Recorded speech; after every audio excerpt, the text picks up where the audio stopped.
Well, the Ducks went out to New Jersey and got right. That's usually what happens when you play Rutgers. Rutgers is the definition of a get-right team. Yeah, It's not good, Bob. It's true, and they were shockingly bad. Yeah.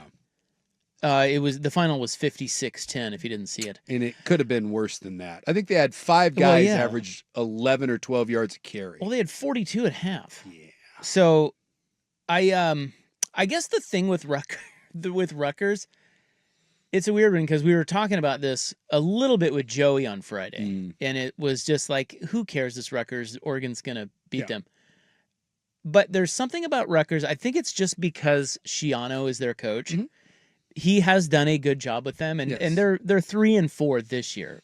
And they had lost 3 in a row, now 4 in a row. Didn't he have a couple or maybe a 10-win season in there at some point? His first time. Yeah, he had Rutgers going the first time, and you know. So I think it's that. I think while you're right that when Oregon plays Rutgers, like who cares? Yeah. Just that's why we were saying last week. Just run the ball, get out of there, get a win, and they did, but. There is still something about Rutgers that you're like, well, could they knock them off? I mean, could they hang? No. That was Oregon. So Whittington, 11 carries, 125. Mm-hmm. Davison, 4 carries, 100. Hill, 5 carries, 62. They rushed for 415 yards, dude. As a team, they averaged over 11 yards a carry. How do you even Dante do that? Moore averaged 16 yards a carry. Well, it's just... Could I have done that? What do you think my average would have been if they put me back there? Well, I'm not certain. Give me some pads. Not certain how quick you're closing that gap, but I think you're rushing for positive yardage. I'm pretty certain about that. Don't you think? I mean, if you put a plebe at running back, can't they get a yard? Yeah, you're getting a yard or two. Because all you got to do is just dive, right? Holes close pretty big or pretty quickly, but they're just... You can get a yard or two. You can get a yard or two. I believe if we give you 5 carries in that game... 5 yards. You're getting positive yardage. You're in the plus. You're in the plus column. I'm going to run that by Lanning on Thursday. You're like, hey, could I have... If you give me the ball out there... Well, you did talk about your twitch that one time. He was asking you how twitchy you are. Well, I think he was asking me wasn't it your squat? My squat or something. I love that he asked you what you squat or bench or something. I don't know. It was a squat. I said 5. He goes 500. I go no 5. Could we find a way to make this happen at a spring game practice or whatever? Could we get you in some pads and get you a carry or two? I want to be the kicker. No. I'm more of a kicker. I need to see you carrying the rock. Dude, I'm not subjecting myself to that. Oh, it's one carry. What's the worst that can happen? Probably break a leg or my neck. It'll be thud tempo. You'll be fine. You'll be all right. Yeah, not happening. I did see that they broke out the Grateful Dead uniforms. And did you hear that Lanning put the kibosh on the original uniform? No. Yeah. What do you mean? Well, have you seen them? Because this week... Yeah, the Rutgers ones? Yeah, no. This week? No, I haven't seen this one. Yeah, they released them early. They got tie-dye numbers. Who are they playing? Wisconsin? Yes. Yeah. And they're doing the Grateful Dead tribute. And they're actually... It's a cool uni. It's a subtle touch to it. Like the numbers are tie-dye and they've got the Grateful Dead duck skull patch. It's a good look. Dancing bears on the back of the helmet. And... By the way, Lanning at his press conference, Lanning has no idea anything about the Grateful Dead. He doesn't listen to the Grateful Dead. And he talked about basically he alluded to the fact that the original uniform was probably entirely tie-dye, and Lanning was like, yeah, no, we're not wearing that. We're not doing that. I believe missing I got to ask him if this is the first time that he's actually put his foot down and said, we're not doing this. What did you say, Schultz? Said I'm missing this one. I don't understand why we're doing this. I understand that the Grateful Dead tribute. Well, they got themes with their unis every week. Well, they're running out of themes, man. But because they played at Autzen Stadium, which, by the way, go find Grateful Dead concerts from the 70s. They played everywhere, every freaking team. They have a special connection with the University of Oregon. Now, right. if each player had to drop some acid before the game, now I'll tell you what. Now that may get me to pay attention to that Wisconsin game. If each player has to do half a tab of acid 3 hours before the game. Now we're talking. Yeah, I'm looking at them here. It's a good look. Sort of. I mean, They're black. it's And I their normal black uniform with tie-dye Yeah. accents. It looks dumb. I don't like the fact. Yes, I'm with. I'm going against Dan Lanning on this one and say, listen, if you're going to go tie-dye, go full tie-dye. No. Like, just go all in. These don't look. They just look like they're black uniforms with a little homage of the dancing bear on the back. I just love. Schultze, will you see if we have that audio? I think the morning show had it. But he is like in his press conference. I'm telling you, he alludes to the fact that the original uniform concept was a bit out there, hence, all tie dye. And he was like, "Yeah, no, we're gonna have to rework that." Do you have it bit. over there? Yeah, all right, let's hear that. He knows. Yeah, I'll tell you that the jerseys don't look like they initially look. We changed that, so you could just imagine a one at a different level.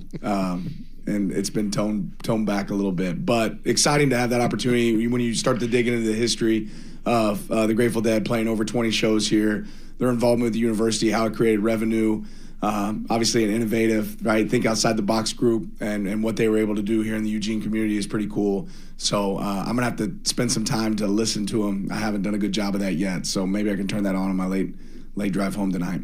That's code for I don't listen to the Grateful Dead. I'm not going to listen for the Grateful Dead, but I love that's the original version. We had to tone it down a little bit. I would love to know if they brought that into Lanning and he just looked at it and was like, "Nope, not doing that."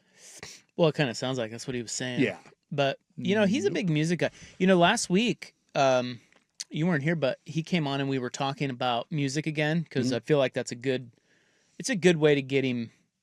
Yeah. He likes to talk about music. He likes music. Yeah. You know what he revealed to us last week? What do we got? He likes classical piano.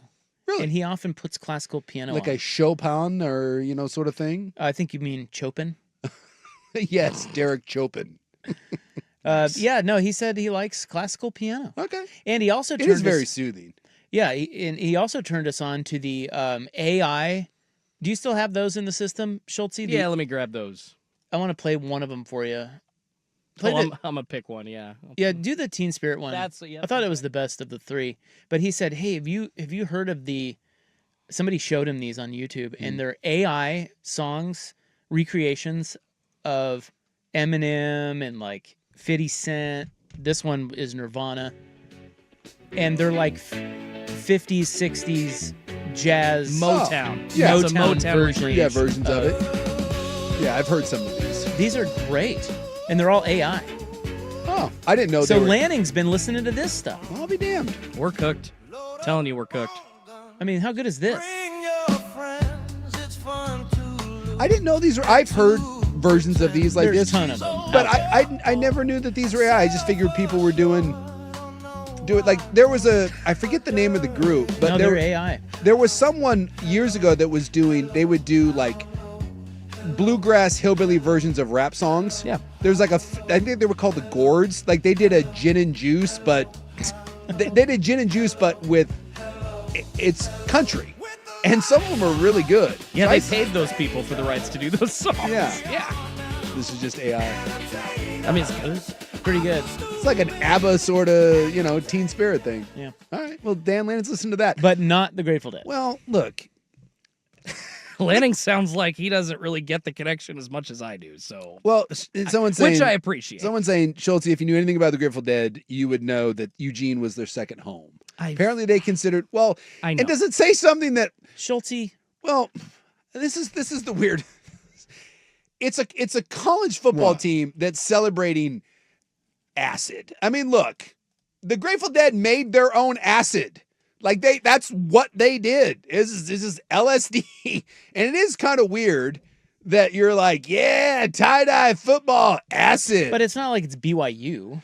No. It's Oregon. It's a bunch of weed smoking hippies. Yeah, this isn't weed. Well, I know. That's a whole different ball but game. the tie-dye thing, like that was Now it fits. I do have to go to this game. The BTJ picks one because she's an Oregon Duck. So she gets to pick one game to go down to, and we're going down to the Wisconsin game. I believe it's in it's now my duty. I believe I will be dropping acid on the way down to the Wisconsin Badger game. And no one can get mad at me because I'm like, well, it's the Grateful Dead celebration. So let's go. I wonder what that's going to be like. What's going to be like? Watching the game on acid. They're going to win 75-0. Yeah, but I'll be on acid. So that's going to be a whole different experience. Dwight Gooden threw a no-hitter on acid, right? So this shutout coming from the Ducks, baby. Did they fire their coach yet, Wisconsin? Have not seen that, no. I believe Fickle is still employed Still coaching. as of right now. Boy, that team. Have they scored in the last 2 weeks? They got shut out again. I think they're averaging 3.5 points. Yeah, they've scored like 34 points total this season. It's awful. You're kidding. No. 34 all season. Yes. It's really bad.